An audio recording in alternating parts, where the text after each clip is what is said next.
Alrighty, hello everybody. Game Cookie US Rocks VR here. I don't know if it's working. Let's see. Kinda looks like it's working, so I'm just gonna go with it. Whatever happens, happens. Hope y'all are having a good morning, good day. I'm not sure if the server is showing online. Um, it should be. So just hop in the server if you see it, and let's hunt together.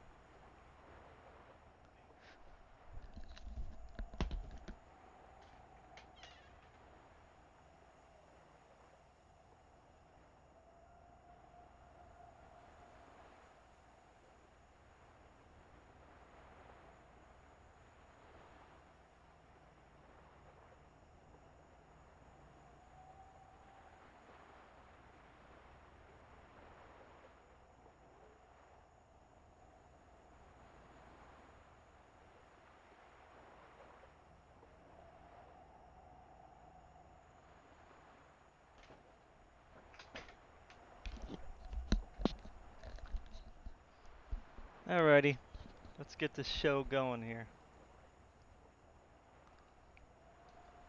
So what did I title this? November Dinosaur Dependency Hunt.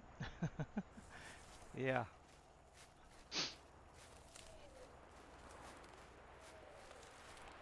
That's because we're all going to be dependent upon the government pretty soon. I mean, I'm not talking about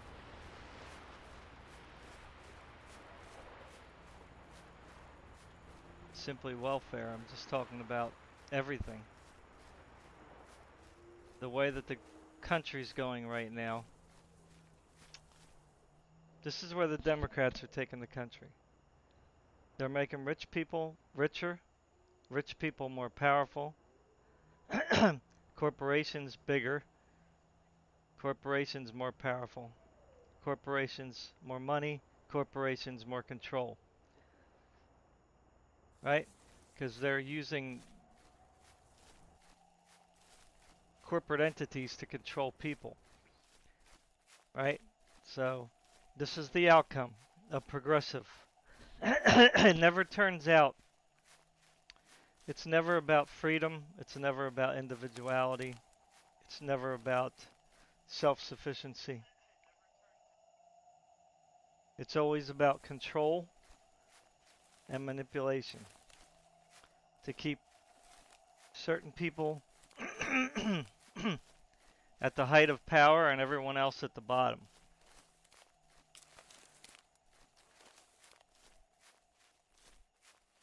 And a prime example of that is, say, Venezuela, okay? Was a rich country, you know, fairly prosperous. I mean, yes, they had poor people. Every country has poor people. I mean, let's be realistic here. Just because you have poor people doesn't mean that you have to bring everybody down. You know what I'm saying? That's just, I never understood that logic. But anyway, Venezuela was a fairly prosperous country. The people were manipulated by the media, by academia, that would be your colleges and schools, by the professors and whatnot. And everybody voted in a socialist regime. So now Venezuela is probably one of the poorest countries in the world as far as people income. Now the country itself might report different figures, but as far as people go, it's a poorer country now. A lot poorer. And inflation is like crazy high, right? Because the money's not really worth anything. And I'm sure that they were told all the talking points that we're told, that, oh, you know, climate change is going to kill everything, and you know, we need to do away with oil and all this other stuff. Although I'm not sure if that was like a direct argument there, because they didn't really need that. See, they used the whole they use the whole tribal rich versus poor argument, right? Here in America, they're using the race argument and the social justice approach. So here they're using race, gender, social justice, right? So,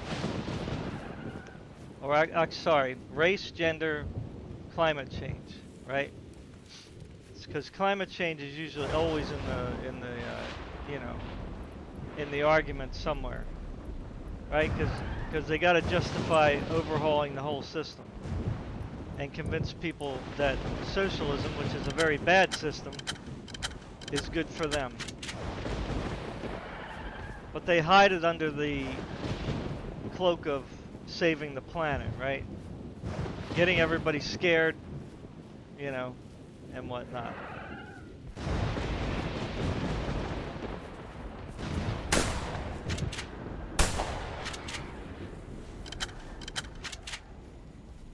That was weird.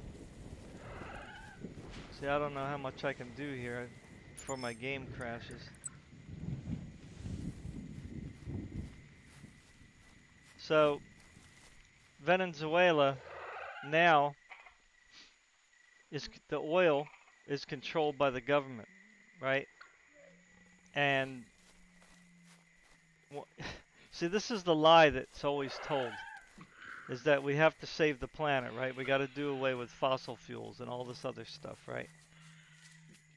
But these people are really just Marxists. You know, they're not,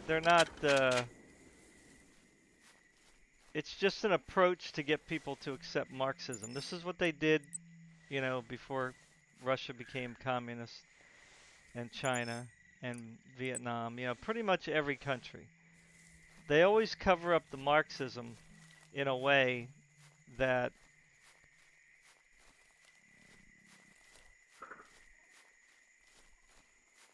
people can't easily see. And you know, I don't quite blame, you know, the people back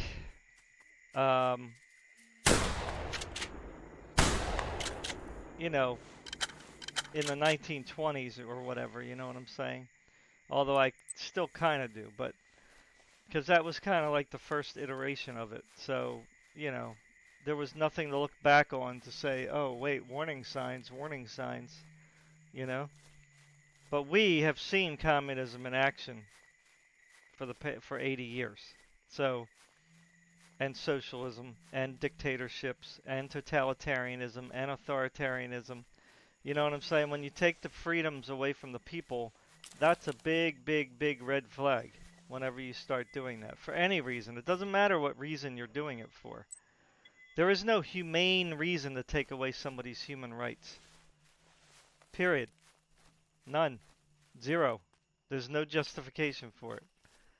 If a person wants to smoke themselves to death, well, then they can smoke themselves to death. You know? If they want to, whatever, eat horrible food and die early of a disease, and, well, that's their prerogative. Right? But it's not their right to do that and then make me pay for their health care. Okay? That's not a right. You know? Now, I don't care about, you know, minor stuff like, you know, if you break your leg and you got to go to the hospital, you know, that should be, that I'm okay with that being treated, you know? You know, because that's something you can't really foresee, you know? But I'm not going to get on that. But so back to Venezuela. So here's the kicker. The government controls the oil, and guess who they sell their oil to? Everyone else. And China, primarily, is a big buyer of their oil. So China buys up the oil, and then they do whatever they want, right? Because there's no restraint there. Whatever they say they're doing, they're not doing. I mean, we already learned that from China. They're going to say they're going to do something, but they're not going to do it. I mean, so, and I think that China's behind all this anyway. This, you know, push for open borders and socialism everywhere. You know, this is their attack on the world. You know what I'm saying? Their way of world dominance. And you'll notice that every country that turns socialist that has oil, right? And I'm not talking about necessarily Sweden, Norway, Finland, although I don't know where their oil goes. But I'll bet you China is a big purchaser of it. Okay? So as soon as the Democrats take over here, guess who they're going to be selling that oil to? China. Just like every other country. I mean, and China's been making contracts with people all over the world, a lot of different countries. They say, oh, we're going to build roads for you, we're going to do this for you, we're going to do that for you. And all these countries are just like, oh, yeah, yeah, yeah, come on, help us out. You know, but now they're in debt to China, right? So this is what people fail to even like look at. All they do is just watch the mainstream media. They talk all their garbage, and half the time they're lying. They're not even telling the truth, right? So people are just like zombies looking at that and going, "Oh wow, that happened, or that's the way it is, or oh my God, those evil people," because the media says they are. You know, it's like, but all the while the Democrats are pretty much controlling things for the most part, right? The leftists are controlling the corporations, they're controlling Hollywood, they're controlling a lot of the government. And it's like everyone's just like sitting back and going, oh, but we have to save the planet from climate change, even though, hey, there's people dying from injecting drugs in their veins because the government's giving them needles. Hey, that's okay though, because climate change, we have to save the planet. Oh, and poverty has increased exponentially over the past 3 decades because of Democrat policies. Oh, that's okay, because climate change, we have to save the planet. Mental illness, we don't have to lock them up. Let them be free out in the streets or do whatever they want. You know, piss and crap and masturbate out in the street in front of our kids. It's okay though.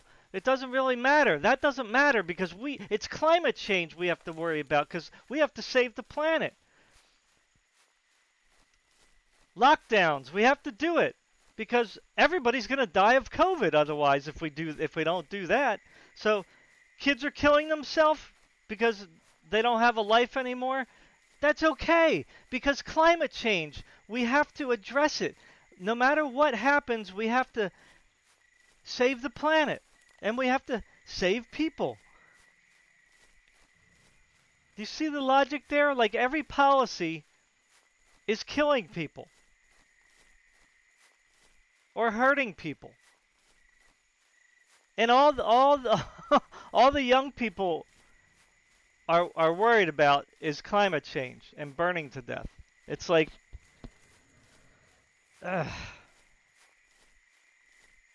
this is why the Bible's correct, right? In the end times, the Bible calls it Babylon, right? The church is in a state of Babylon. Governments, societies are in a state of Babylon. What does Babylon mean? Confusion. That's what it means. And it says you won't be able to buy or sell or do anything unless, you know, you're given permission by the beast power.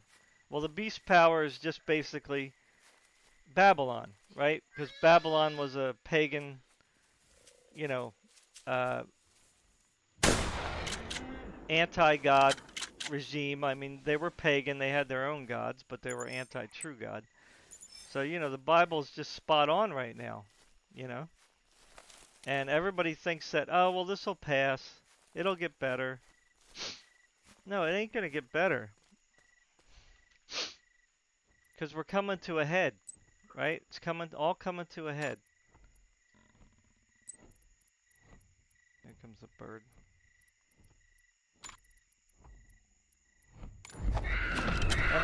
And here's where the head is.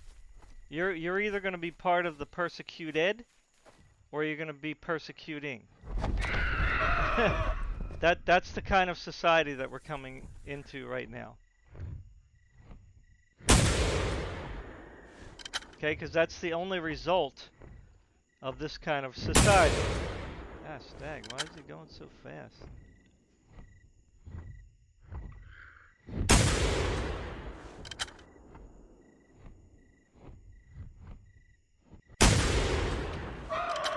Gotta hit it a little high because he's so quick. Right? Venezuela, what do you have? Take a guess. You got the communists and the common people. Communists are not common people. They're basically tyrannical thugs, you know?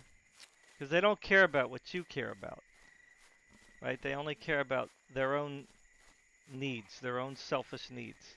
And that's really, and it's funny how the the left always kind of depicts their side as being the unselfish side, and those who want to work hard and take care of themselves are the ones who are considered selfish,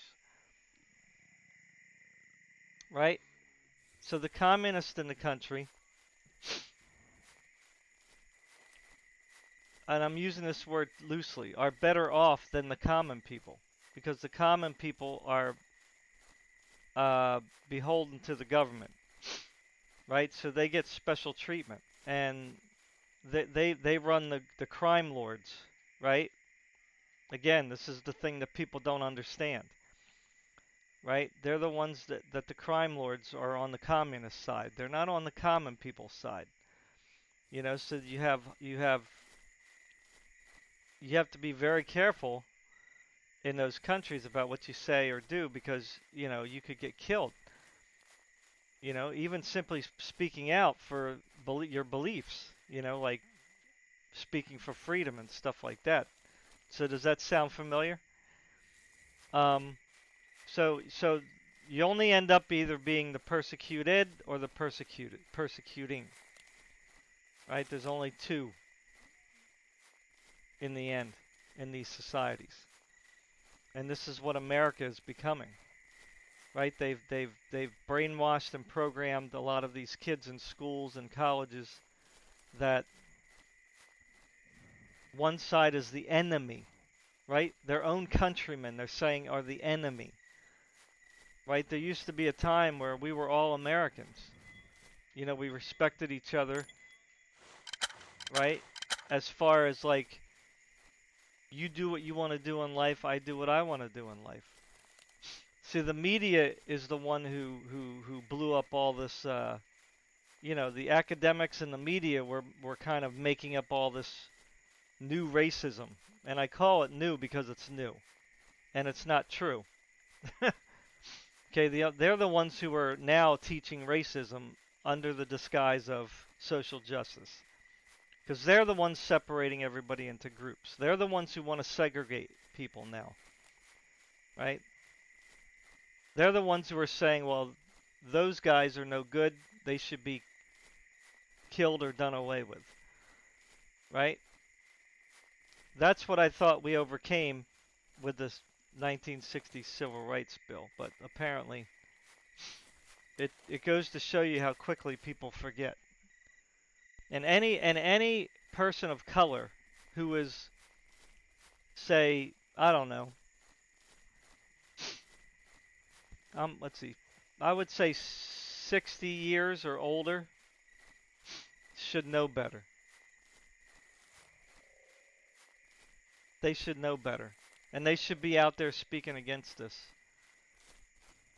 Because they can remember what their parents said about how much they fought for the rights that they have. The rights, you know, the ending of slavery, the ending of segregation, the ending of the Jim Crow, the ending of, you know, them being able to vote again, you know. We finally achieved that, and the progressives come along and they just like wipe it off, wipe it out of history. Bye. And everybody's like, "Oh, what a terrible country we are." Like, huh? Like we were never taught. Like, they act like we were never taught in school about slavery. I mean, we learned all that stuff. I mean, I'm 50. So really, it should be anybody that's 50 years or older. Because we know what the 70s were like, we know what the 80s were like, for sure. Right? And everybody got along. We were all happy together. The 70s and the 80s were great. And then all of a sudden, I mean, I guess it was working behind the scenes in the 80s, like in the inner cities or something. They were teaching people to hate. I don't know.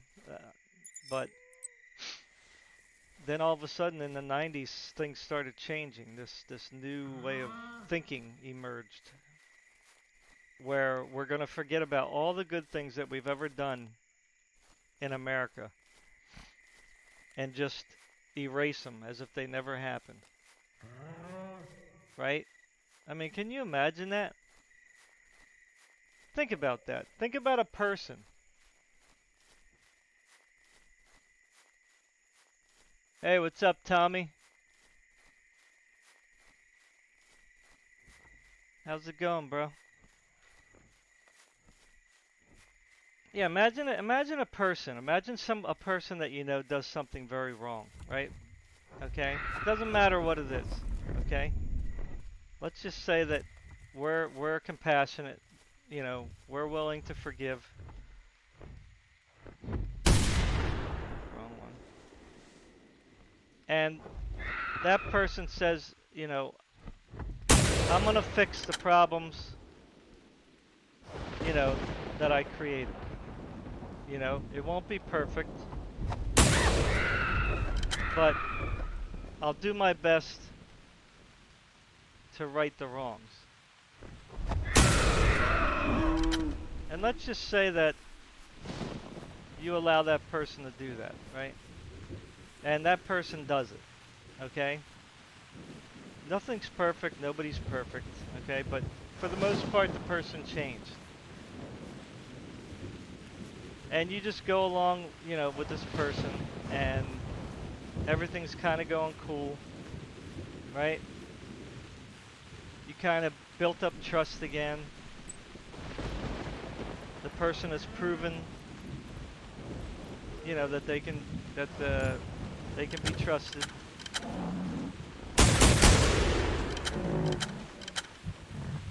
And you're with this person for, I don't know, 20, 30 years.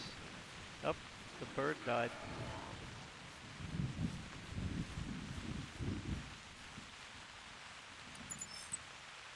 And then out of the blue, all of a sudden, you just say, "You rotten, dirty scoundrel, scum of the earth, dunghill," And the person's like, "Whoa, what's that all about? Get away from me!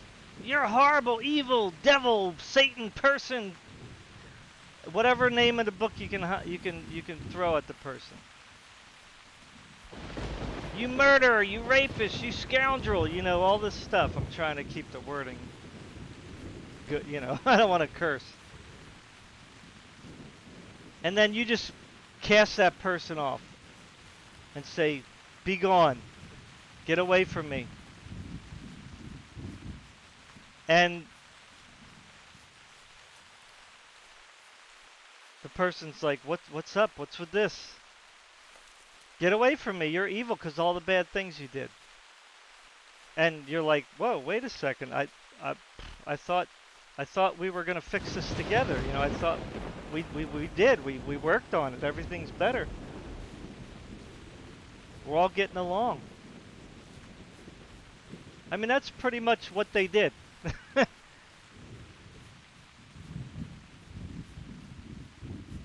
Simply erased everything good that we ever did. And then try to exacerbate. I don't know. That's a hard word for me to say. They make bigger, really tiny things that can be solved locally, right? And they bring it into some kind of a national issue. So this is the new racisms, the new bigotry, the new prejudice, the new whatever, inequality. you know? I mean, really tiny local issues, right? Like, if a cop if a cop shoots somebody unjustly in some town, I don't know, in Michigan, in some city nobody ever heard of, all of a sudden, oh, that's a national issue. No, it's a local issue. The local government and the local law enforcement should deal with that issue. Right? That's got nothing to do with me here where I live. It's got nothing to do with the police here where I live. Okay? So they take things like that and make it a national issue. And this is one of the big problems. And for some reason people are just so, I don't know. I want to use more harsh terms, but they're blind to what's going on with these tactics, and I'm starting to believe everybody loves to get angry. That's what I'm thinking. The human race just loves to get angry.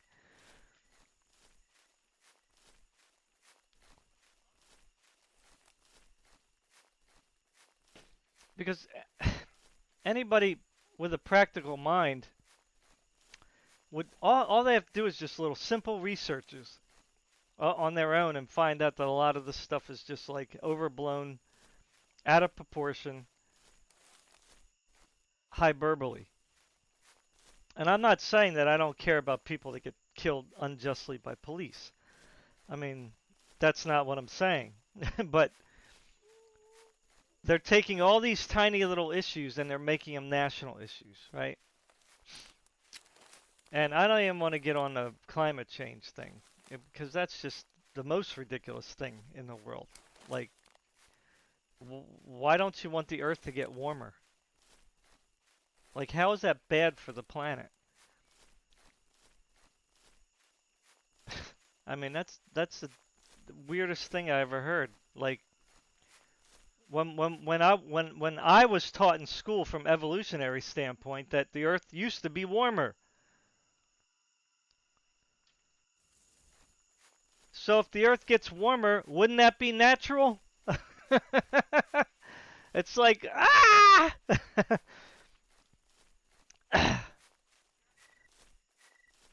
but people are just like, oh no, the Earth is gonna get warmer. We're all gonna die.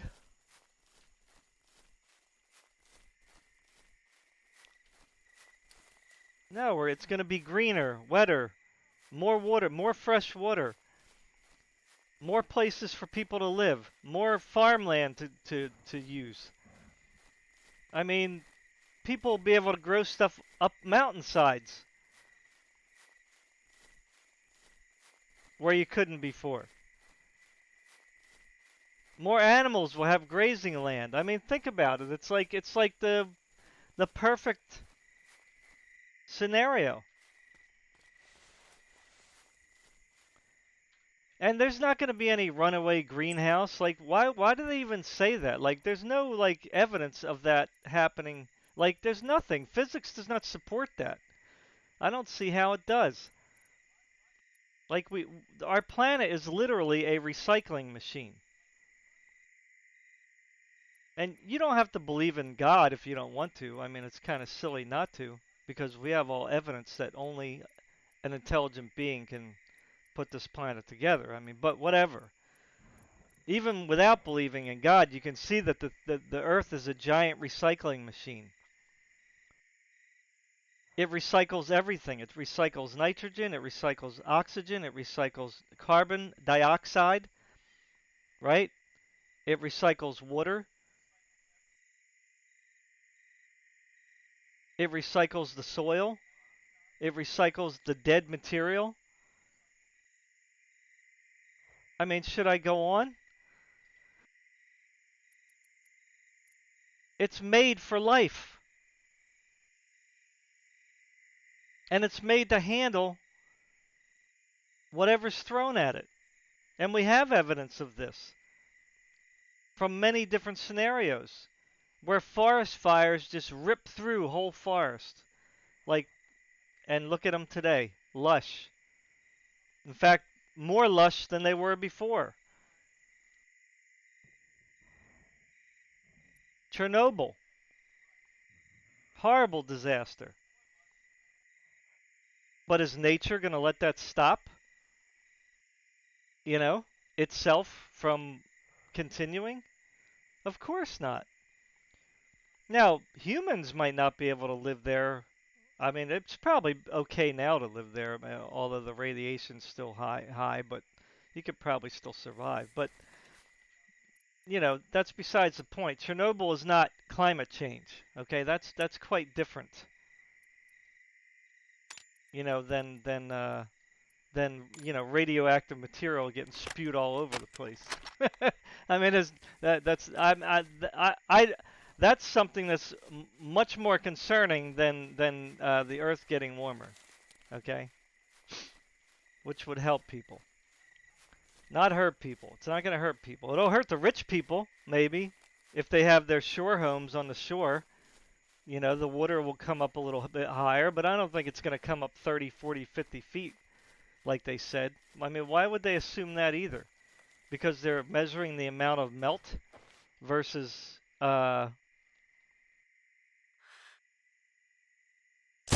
what we have today. That's not really how you do it.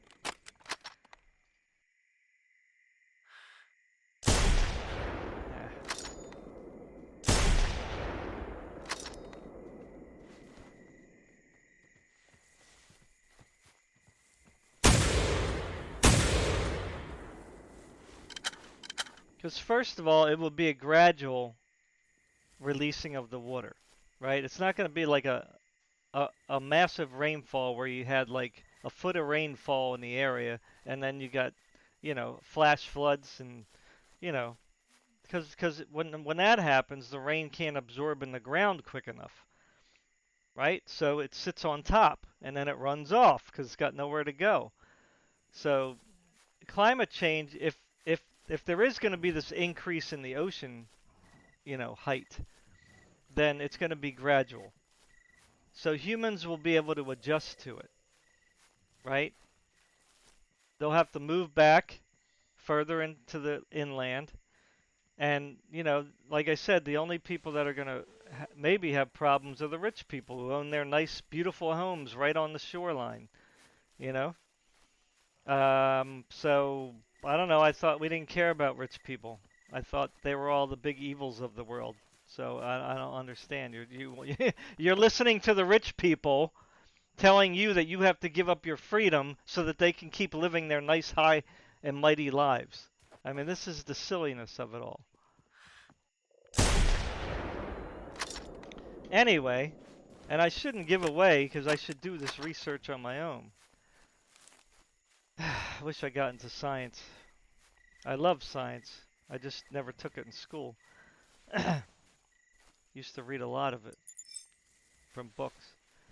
But you know, who's to say that, you know, we live on a planet with crusts that are broken up, right? So, you know, which is where we get our plate tectonics from, right? The recycling of the plates. Okay, another recycling situation. Oop. Ooh, what do we got there? I think we got a rare or uncommon. Let's see.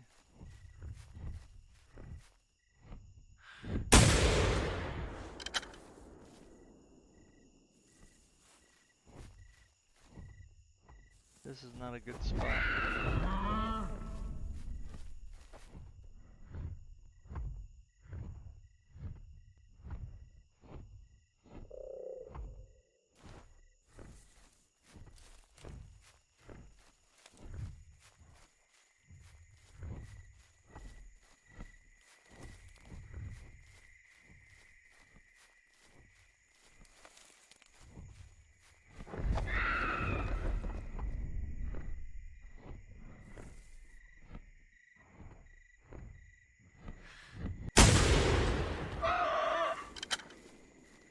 So we have plate tectonics. We have big plates, right, that kind of move.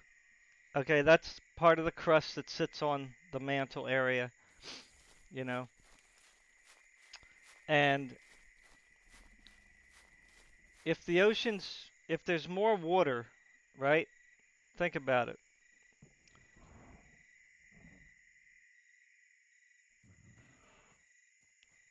The crust of the earth is not like solid rock.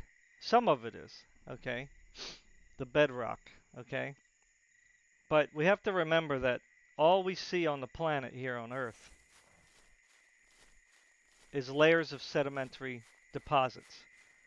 Okay, again, something that the scientists just want to ignore and act like they don't see it. Okay, now we call some things rock because it's hard, but it's all sedimentary rock. It was laid by a really massive flood. Okay, the layers were deposited boop, boop, boop, boop, rapidly. Okay, that's what scientists actually observe, even though they will tell you otherwise. Okay. Um, but again, I'm not going to get on the whole flood thing either. So, because that's not my point. My point is, if the plates are there on the mantle and the oceans rise, then why do you think that necessarily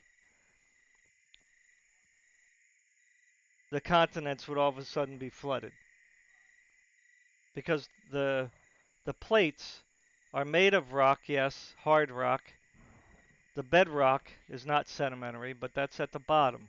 All the other rock that sits on top is sedimentary, and it's porous, okay? And it's lighter. Okay, so if the oceans are rising, right, the water seeps into the ground underneath the crust. Okay? Wouldn't the crust, instead of being covered with water, wouldn't the plates actually start rising a little bit? Because they're buoyant, right? They're buoyant because they're lighter. Okay? They have a lower density.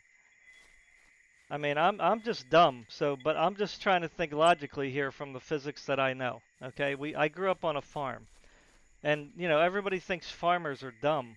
Now, they may not know the concepts, like what they're called, like the technical terms for things, but farmers and other people who live in nature, they deal with physics all the time. Okay? That's why they know how to light fires. That's why they know how to build things. That's why they know how to reroute water. That's why they know how to live and survive. That's why farmers know how to grow well. That's why they know how to irrigate. That's why they can fix things on their own a lot of times. Like my grandfather used to fix things all the time, on his tractors, and he even invented some things. He invented the hoe. You know, has an arm on it with a circle, and he kind of invented his own hoe. Why? Because he had the understanding of the physics and how things work. So he was able to build an apparatus. Now, if you asked him like technical terms, he probably wouldn't be able to tell you, right? But you don't have to know the technical terms to know how something works. Okay, you don't need to be able to define it even in terms. You just have to understand the concept of physics and how physics work, right? So that's just my question. Again, I don't want to get caught on the climate change thing because I'm just asking questions, right? These are questions that scientists just simply ignore. All the good things about global warming. Okay, I don't believe in global climate change doomsday. I don't. To me, that's just dumb. With all the water that we have on this planet, it will never just get so hot where it all evaporates into the. I mean, that's just like, ugh. I mean, you don't have to be even smart to understand that.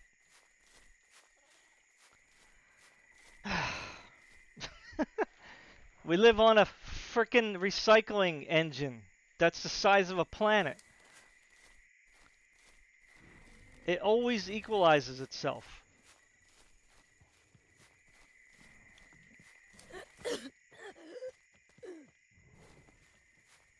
Ooh, finally. I hear a Rexy poo. Rexy poo.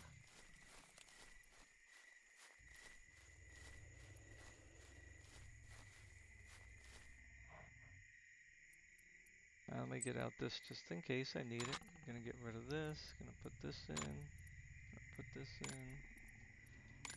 So I'm assuming that nobody can get on. So anyway, so you know, we just the U.S. Congress just passed $1.5 trillion bill, and then they wanna pass another, who knows, couple more $1 trillion bill.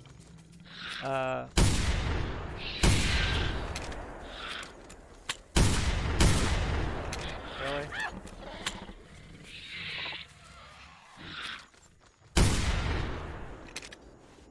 They want to pass another $1 trillion bill next year or in a couple weeks or something, or I don't know, soon.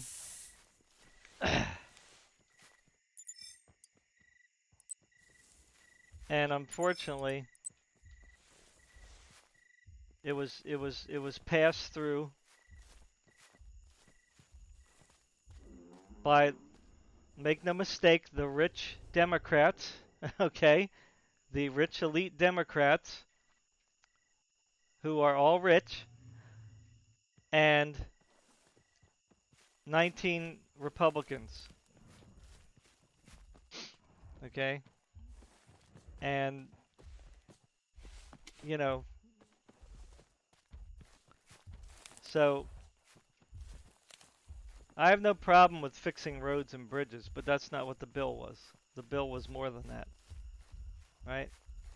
If it was just that, then people would accept it, but nope, wasn't that. It was all kinds of other junk that they put in there.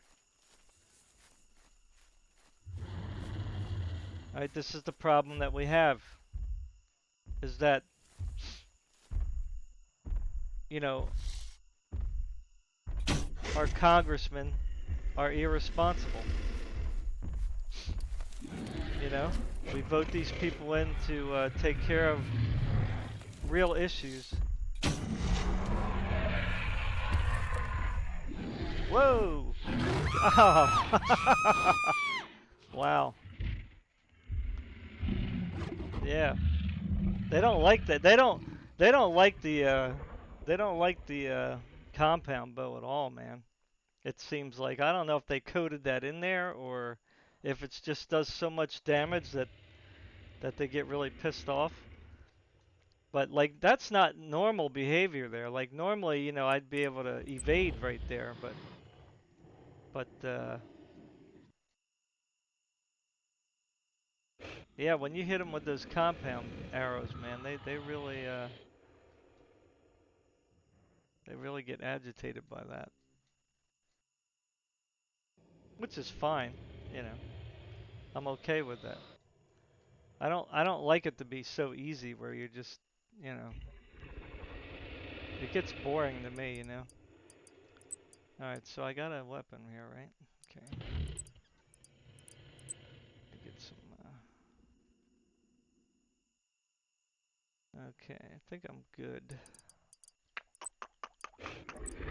Need camouflage. I just need enough ammo to get me back there.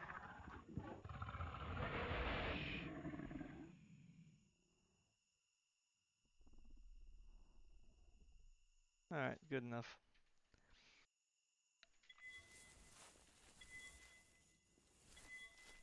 So that was one up for them. Uh-oh. Oh, there we go. I forgot it doesn't show a symbol. I'm like, no.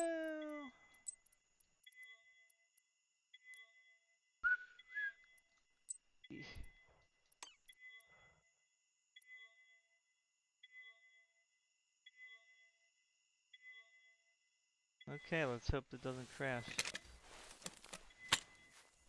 Oh, okay, I'm not too far away. I mean, I'm not close, but I can see everything. I gotta go right over there.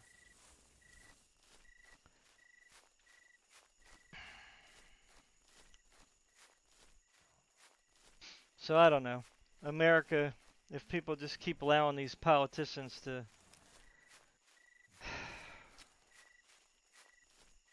do what they're doing, then our it's just everybody's gonna suffer because, except for the rich people, of course, they're gonna do fine. And this is the silliness that I can't understand people.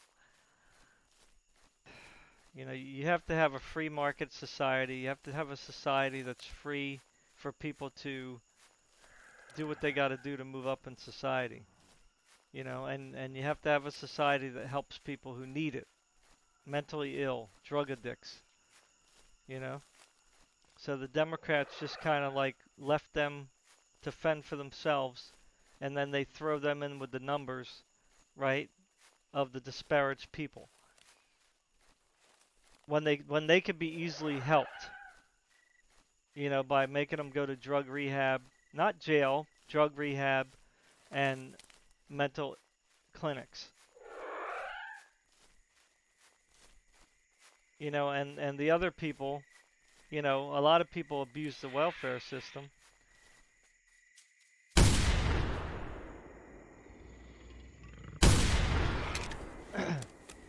But I'm not going to get into that. You know, I don't want to go ramble on about that now because people should know. You know, they got women that have kids who are on welfare, then they got a boyfriend who lives with them, and he's really the one bringing home the bacon, you know? That's why you have a lot of, if you notice, there's been a trend of couples that don't get married. You know, well, that's a percentage of that, you know?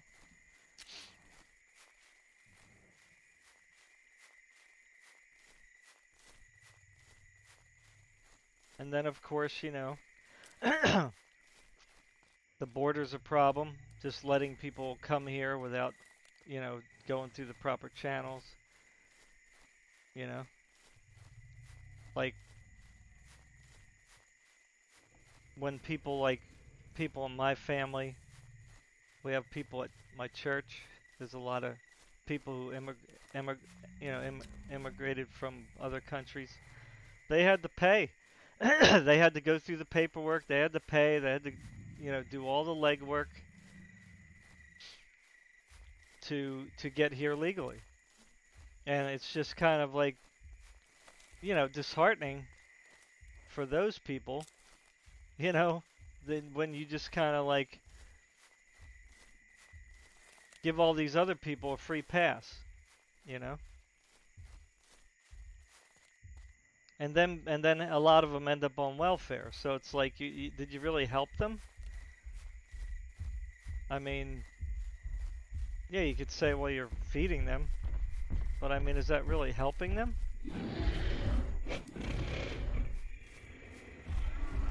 Oh, gracious, this thing is this.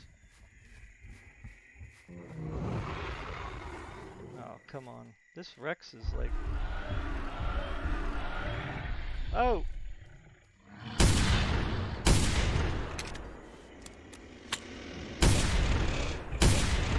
God, what the hell? Woo! This this one is quite aggressive.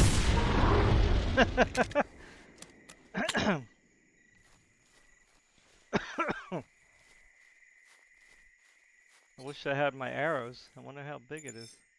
63. Wow. She must have had some babies in her.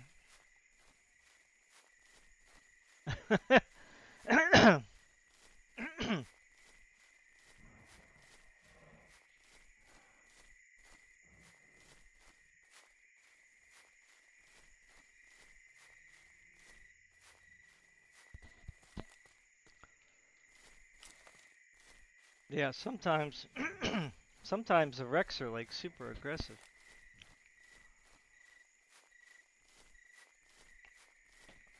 And you know, there's nothing wrong with that, like I said. Makes it more you know, it makes it scary like it's supposed to be, you know? That's real fear. Sorry, my throat's a little, I don't know. Alrighty, so my body is somewhere. My poor little body. Oh, I should get out my thing, I guess. There we go. I don't even use this thing much.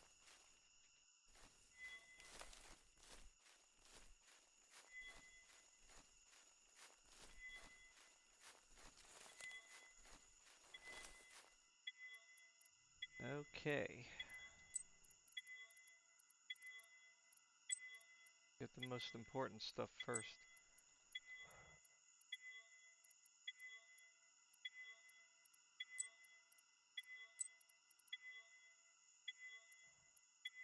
So we have a little bit of a Indian summer. Not sure where they got that term from, or if it's considered racist now, but I don't know. We've used it forever. So in other words, it's been a little warm right now in the fall. It was 71 yesterday. It's supposed to be like 68 today. Pretty nice, you know? I like it. Warm. Warm is good.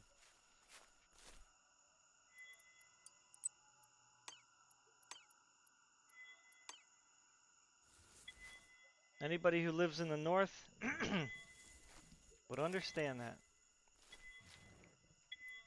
But maybe they don't care about people in the north. See, they don't care about those marginalized groups who have to suffer through the winter.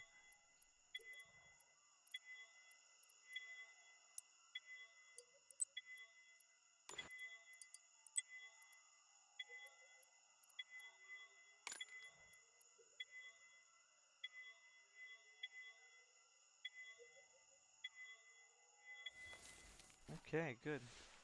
Oh, okay, not good.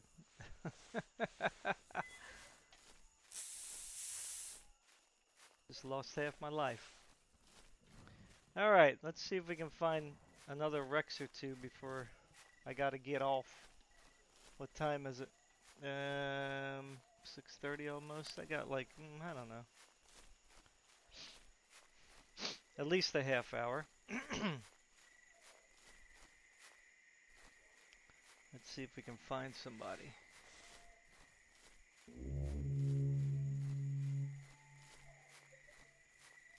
Ooh, is it morning? Morning, nice.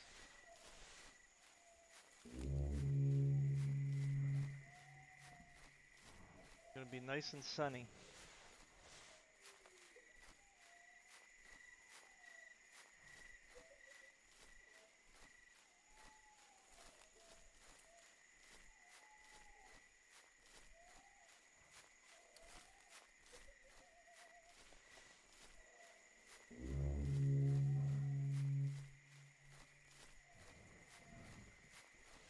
There has to be somebody. I'm gonna use my APR so I don't scare any T-Rex away.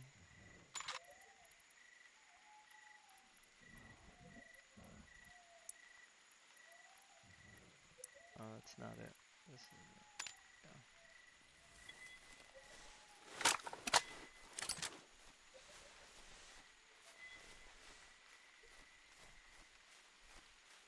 It's gotta rain now, right?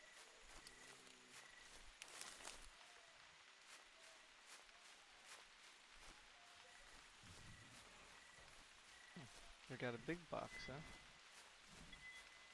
What kind of goodies we got here?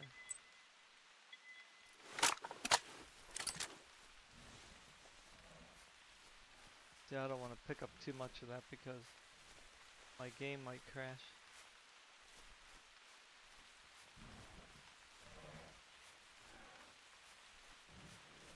Ooh, look at this. We got three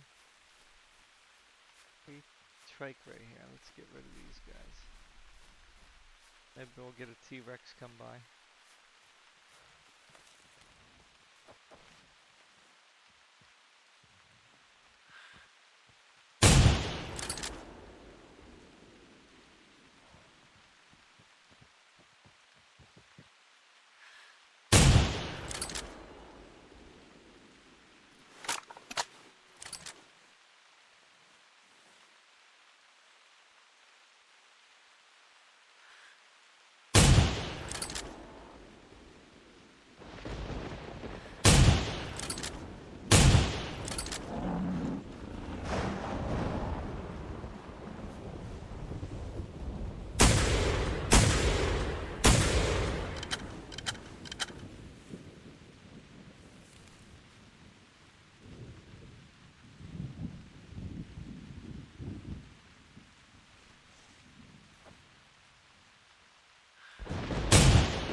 Blink, blink.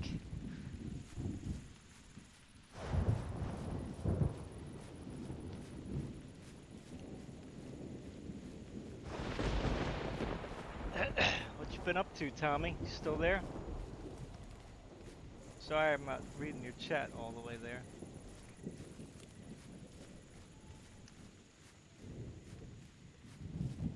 Oh, he can't connect, yeah.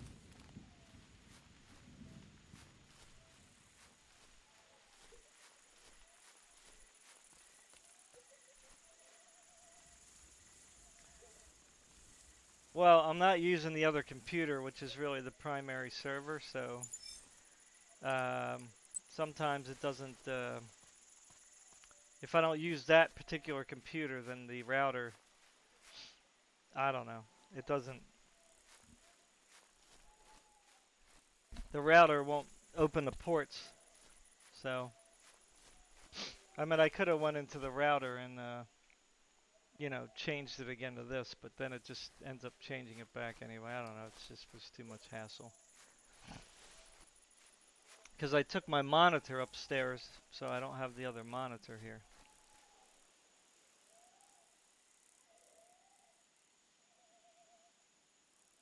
Yep, living life. Yep, can't stop living.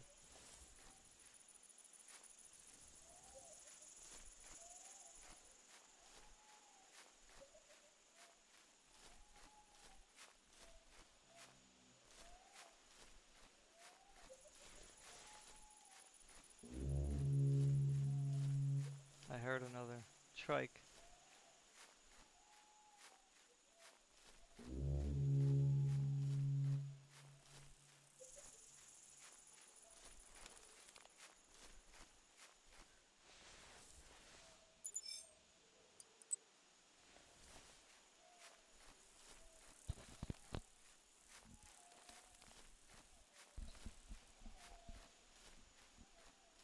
Did you try Call the Wild with the doggy?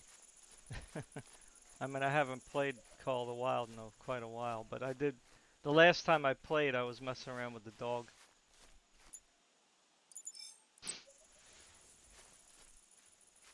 I mean, it was kind of cool, you know. If you're hunting alone, you know, it's kind of like, you know, kind of nice to have a companion along.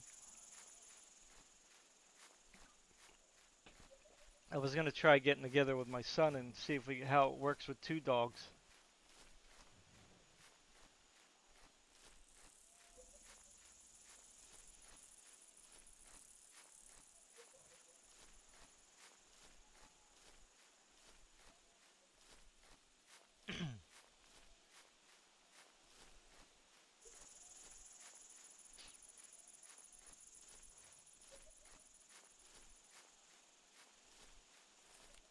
Oh, is that right?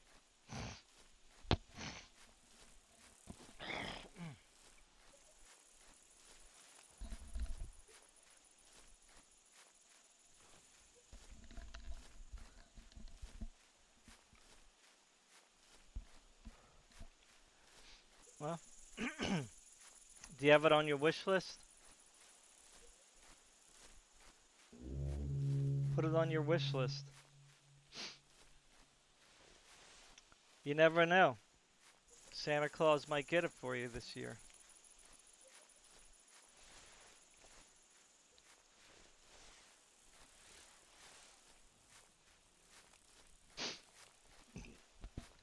It's kind of messed up they make you pay for it, you know?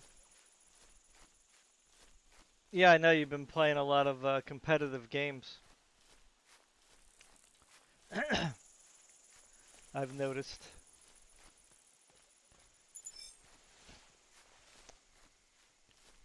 And you guys think I don't pay attention to my friend.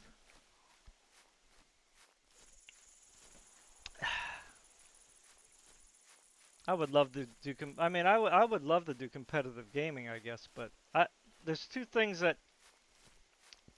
are a problem for me. One, my age. I get my butt kicked every time I go on there. And two, the repetitive. I don't like repetitive. Like when I say I don't like repetitive, it's kind of like selective. Okay.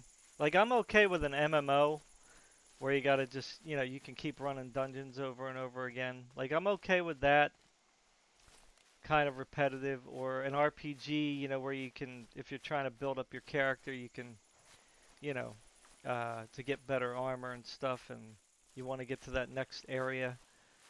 Um, I'm okay with that kind of repeat stuff, but when it comes to competitive games where you're just basically playing the same map over and over and over and over, and yes, I do understand you can upgrade your weapons and all that, but you're really like, in the grand scheme of it all, there's really nothing more except for just I want to be the one that gets the most kills, and it's like, I mean, I can understand like if you have ambitions to like do it professionally, but I mean, let's be realistic. I mean, that's like a that's like all the kids playing basketball because they want to become a professional. It's like there's only certain kids that are going to even get to college, to be able to be part of the college team, let alone pro, you know? And that percentage is like really small. So, I mean, you know for sure if you're the type of person that's going to be able to even have a chance, right? So, you have to be the right size, the right height, you know, speed. You got to be able to throw the ball or shoot the ball or hit the ball.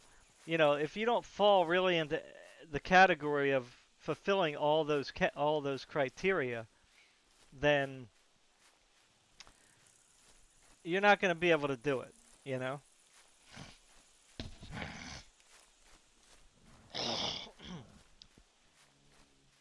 And when it comes to gaming, it's even worse, right? Because number one, you are literally competing against millions of people.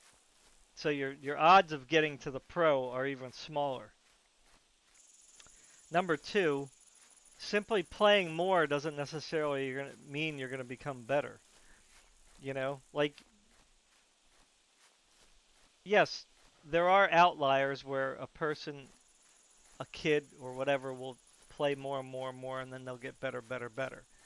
Okay, but really, even with gaming, there's just something that has to come together. Like the term alignment in the universe. The universe aligns up, or the planets line up. For a particular individual to be exceptionally good, even at pro gaming. You know what I'm saying? So yes, there's probably more people that can enter, or I should say, there's more people that have a chance of becoming a pro gamer. But in the end, it still comes down to only a select few. So, and you, if you're being honest with yourself, you would know whether you're one of those types of people that are going to have even a chance of making it. Not just simply this obsessive dream that you have that you're going to be a pro gamer someday, you know? And again, I'm not telling anyone to like not dream. You can dream, but just be realistic, because a lot of kids they are on these games every day, right? And I'm not anti-gamer, okay? But there's a lot of kids that are on these games day after day after day with all their free time. And it's like they're never going to make it. But in their heads, they're like telling themselves that, oh, they can be good, or they're going to be better, or they're going to make it. And that's like the biggest waste of time in the world, to like throw all those precious hours of your life away pursuing something that you're likely not going to even touch the surface. That's like me going, oh, I'm going to play more competitive games now, and I'm going to shoot for the stars. Now, again, there's always that tiny chance that, yes, I could do that, right? But in all realism, my chances are so small that it probably would just be impractical for me to try to pursue that, you know? Now, kids have a much better chance, mind you, I do admit that, of doing something with that. But again, the percentage is so small, and it's just a shame that that's where we're going with gaming now, because and really what that is taking advantage of kids too, because it would be one thing if it was simply a game was encouraging people to play so that they can make it to the pros, right? But no, it's not that. The game also includes microtransactions, right? Which a lot of kids waste a lot of their money and their parents' money. Why does the freaking thing have to always come?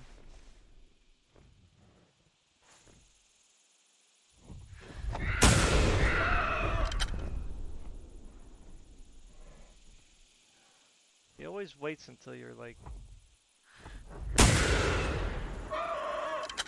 So, I'm not saying that no one should pursue their dream, but I mean, again, a lot of it's really just to get kids addicted.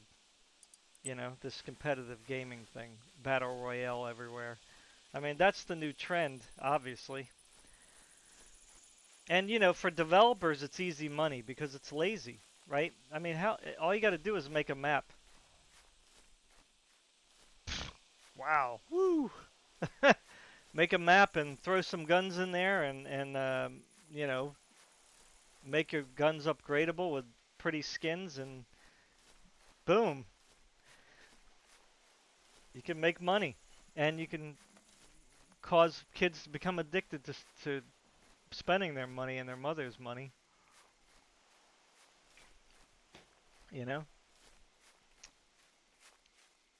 And kids are missing all these good games that are out there.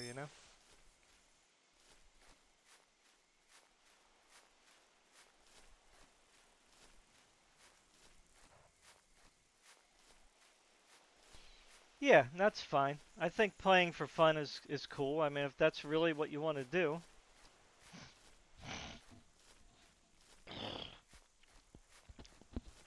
It's just not for me. I mean, just killing people over and over again, I don't know. It just doesn't... It's okay for like a few couple games or something. Even if I was good, I still would not like that scenario. Just the same maps over and over, just killing people over and over. Like, I would only want to do it, for just whatever, a few missions or whatever. Maybe go through the cycle of maps or something.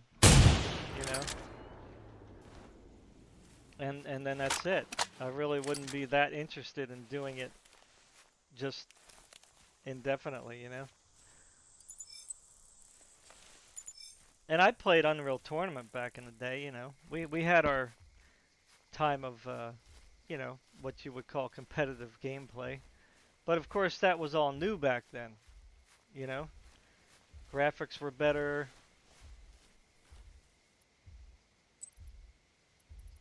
I mean, excuse me, internet was getting faster and the graphics were getting better. So, you know, when we got into a 3D scenario, finally, you know, you're talking about going from like Doom graphics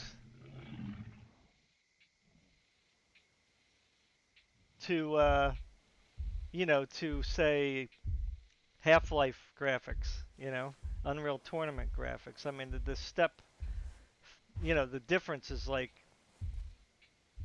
it was just amazing to us. You know, if kids could only like go through like my experience, right? Because I grew up in the 70s and the 80s, so I remember when we got our first Odyssey, you know, gaming system where you just had the Pong and the tennis, and there might have been something else on there, but I don't remember now. Um, you know, that was crazy. I mean, imagine that now. You're over here, I'm over here, and we're just sliding a, you know, this. Bouncing a ball back and forth to each other, and we were like, "Wow!" I mean, looking back on it now, you'd be like, "Wow, that was real exciting, huh?" I mean, it can be exciting even now, but you know, that's all we had. You know, just think about that. And then Atari came out, and that was like, "Whoa, cool," you know. And then ColecoVision, Intellivision. I mean, it just got better and better, you know. Nintendo. Then, of course, in the 90s, Sega Genesis and the PlayStation. Of course, I didn't really play video games during the 90s. I didn't get back into gaming until like 1998 when I bought a computer, and then I ended up buying Half-Life and Unreal Tournament, and I was just like blown away. I was like, "Wow, what? Whoa! How did we go from the Nintendo Entertainment System graphics to like especially Unreal Tournament? Like I get thrown in this map, and like there's these bots running around and they're shooting me. I'm like, whoa, what is going on here? And and they're dodging me. I was like, what is this strange thing? You know? So you know so competitive gaming back then was just like something like crazy new. You know, as far as like when it in a 3D realm anyway. I'm sure they had competitive gaming. You know, somewhere on the more lesser graphic stuff, but I was not a part of that. Boy, these people don't want to die, do they?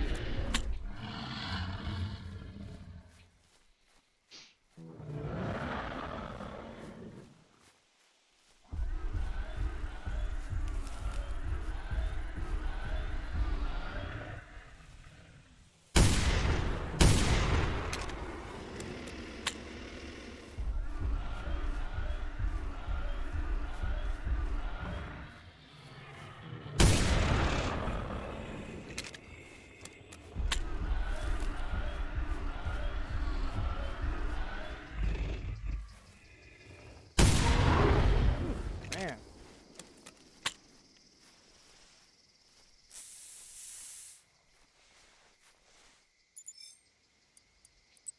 horrible. What do we got here? Hey, what's up? I don't know how to. Rakajina? Is that how you pronounce that?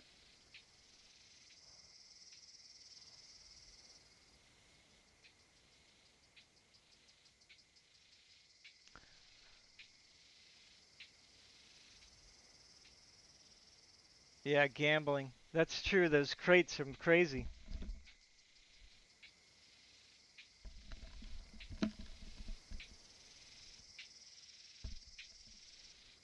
I jump in that game, League of Maidens. I don't know if you heard of it. You probably did. And you know, the game is, you know, it's kind of grindy. You know, like I hop in it every so often to, you know, progress my character. But it's kind of like geared towards like a mobile kind of a type game.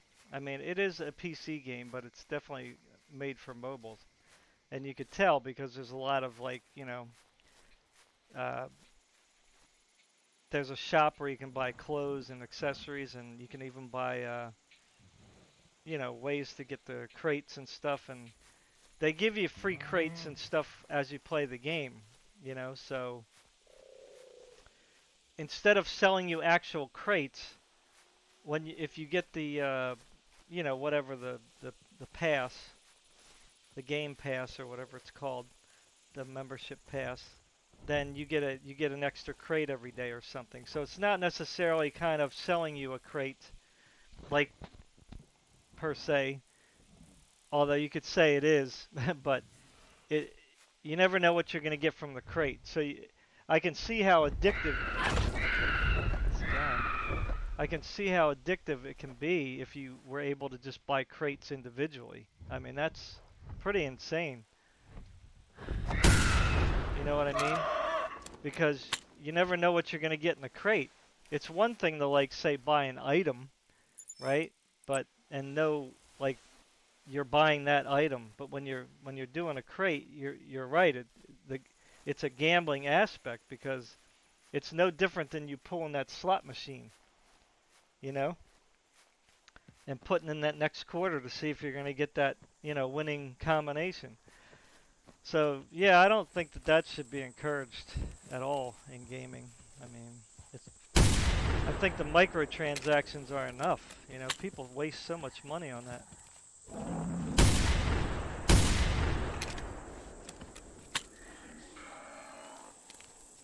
You know, MMOs. I love MMOs, but you know they're one of the worst when it comes to microtransactions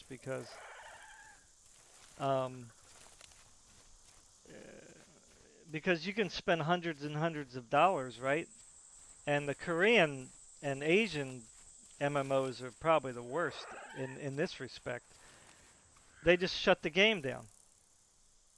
Boom. Oh well, game's not doing so well anymore, so we're just shutting it down. So there goes like it'd be one thing if like they say they refunded you um, a portion of your money to buy microtransactions in another game, right? That would be somewhat redemptive because at least you didn't totally waste that $1,000 that you put into the game the past 5 or 6 years or whatever the case is, you know. In some cases, games don't even last 5 or 6 years. They only last like a year and go under.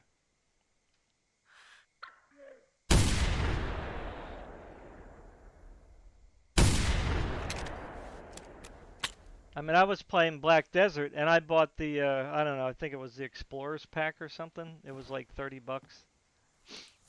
And then then Pearl Abyss sold it to or I don't know, whoever Keiko Games sold it to Pearl Abyss and you had to transfer your stuff over to them manually, like it didn't happen automatically, which it should have, you know, but whatever. I guess there's laws in certain countries that they're not allowed to do it or something stupid.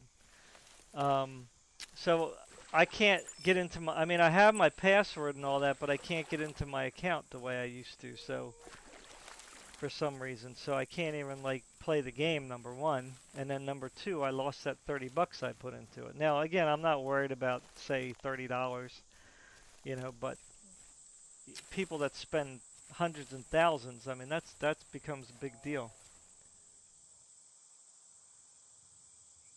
I have the game before 1 year. I ask you to give me the way how I save the game. Thanks. Oh, Rockagina? Yeah, you can, oh man. Are you still there, Tom? I don't know if you got time to help here. Let me see if I can get the link to my where is it?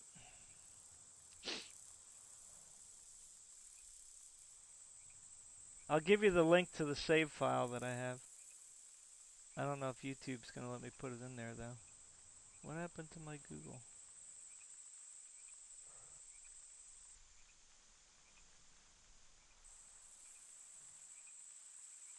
Or if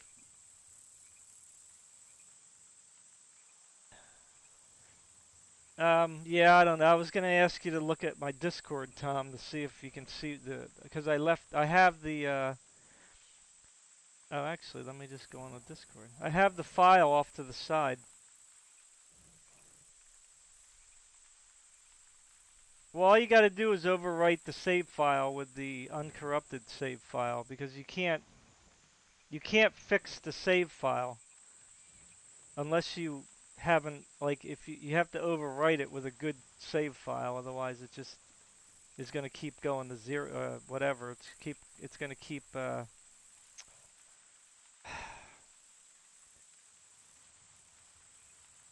you're going to keep losing your stuff, in other words. Now I don't know which here it is. Right here. Right here. So let me see here. Alright, so if you go to this link, you can get the save you can download the save file. It's good. So if you want the save file, there's the link. If you have like if I don't know where you're from Greece, so I don't know how that works there if you can download from Google Drive or not. Yeah. So that's a good save file.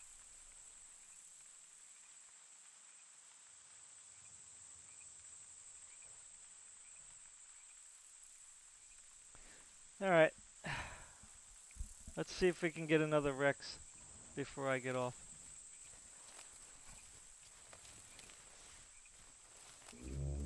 I probably should have went the other way though because they probably all went over that way.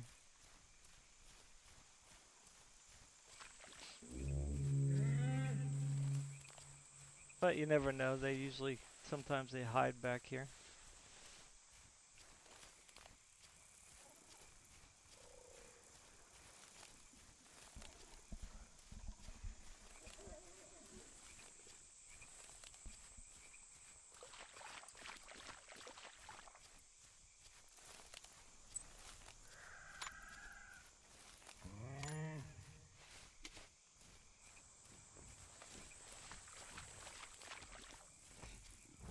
Oh! I'm looking at this bird and there's another one. They tricked me.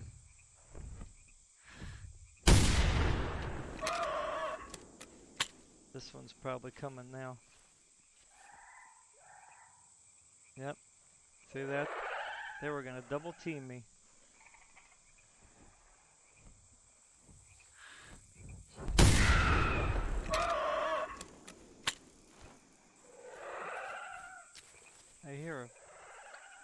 I hear some Utah. Ooh, look at them. Lots of them.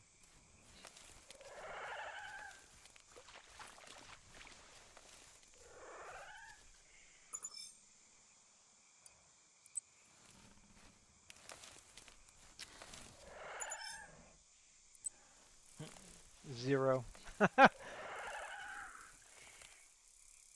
Alright, Tom, take care, man.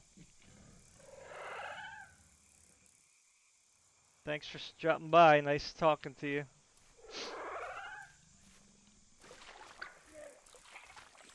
Oh, look at these guys. There's somebody coming from the other way, too, now.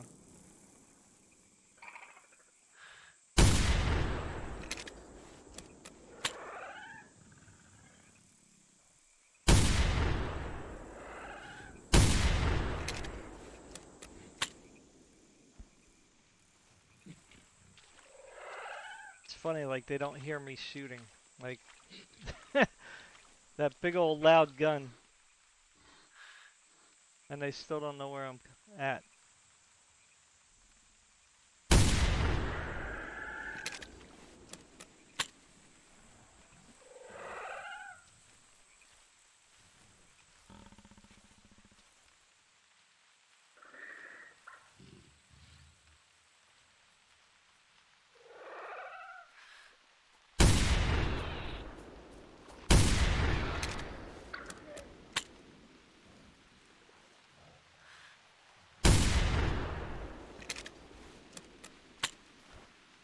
Okay, I think we're good.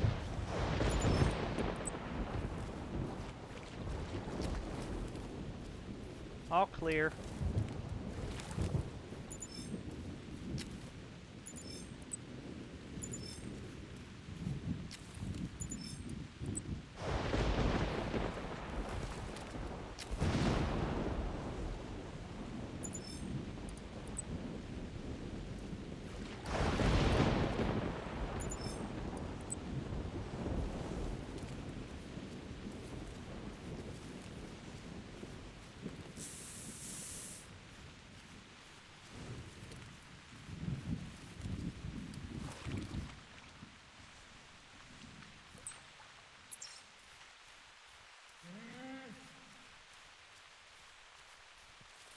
I couldn't see the footprints. I thought it might be a Rex.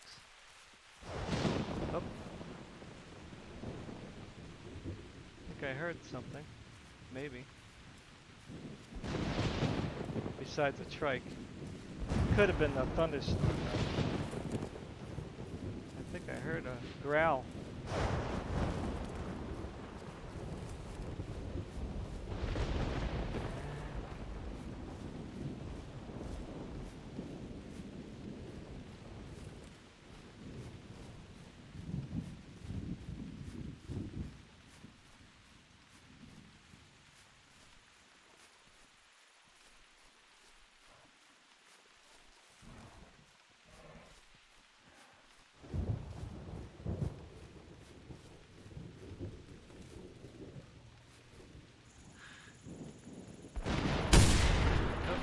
Turn.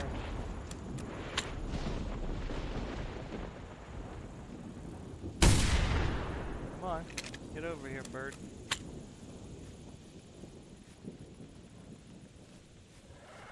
Here it comes.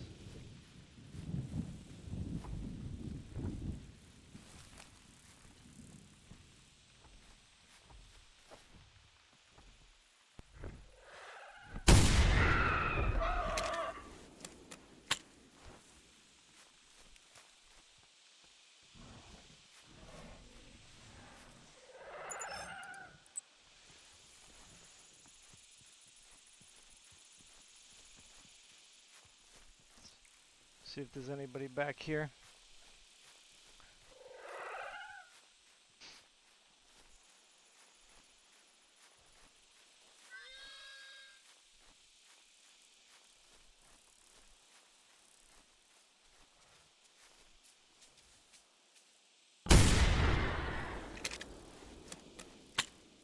Oh, I forgot it was daytime. Well, all this dreary weather. Let's see here.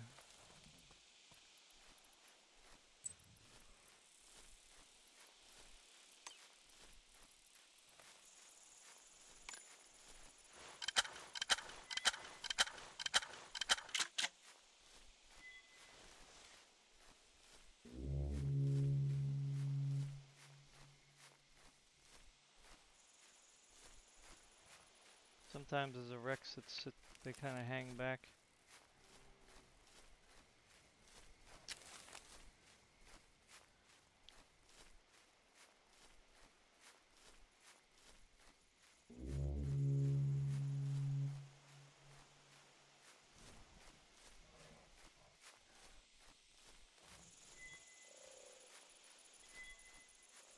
Another big crate.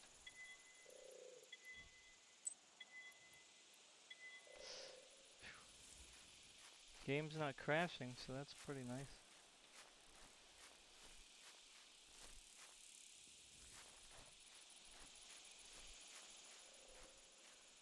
Another bird, huh? Wow.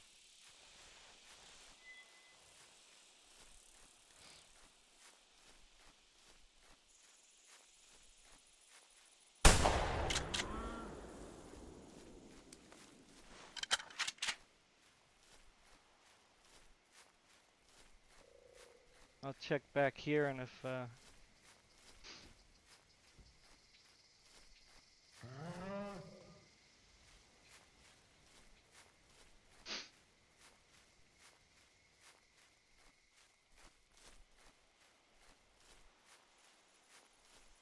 nice view.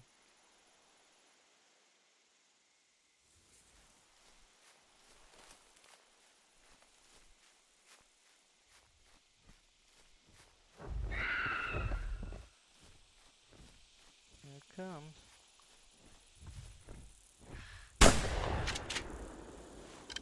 Got him with a slug. I'm gonna sneeze. Got him again.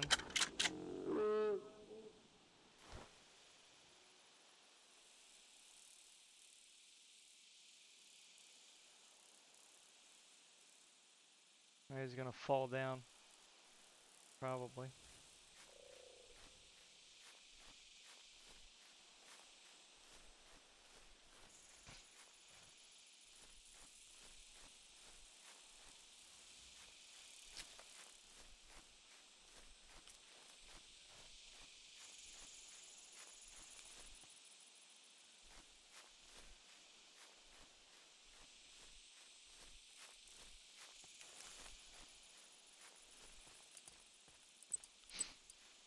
Only 2 T-Rex.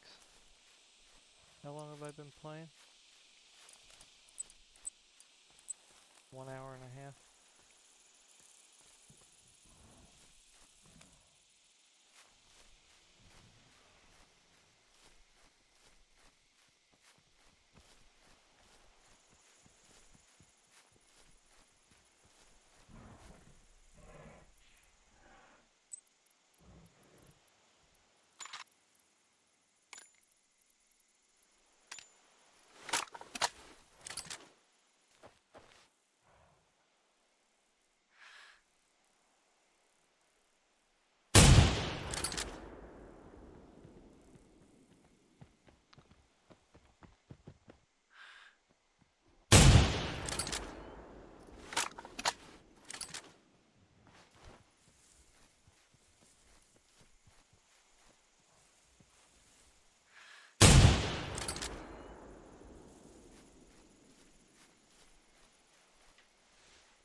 Something's gotta come.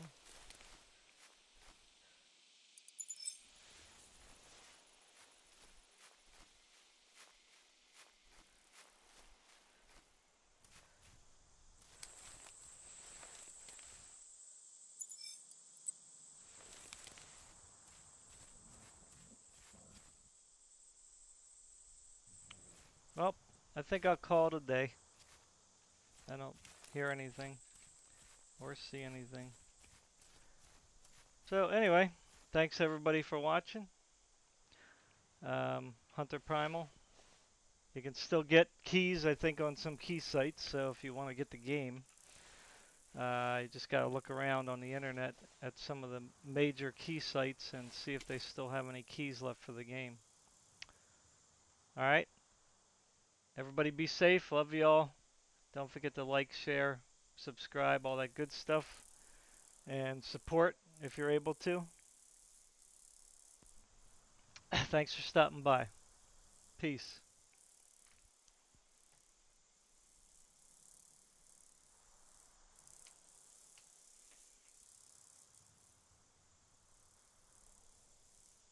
All right, Rocket Gina. Take care. Tom, take care if you're still there.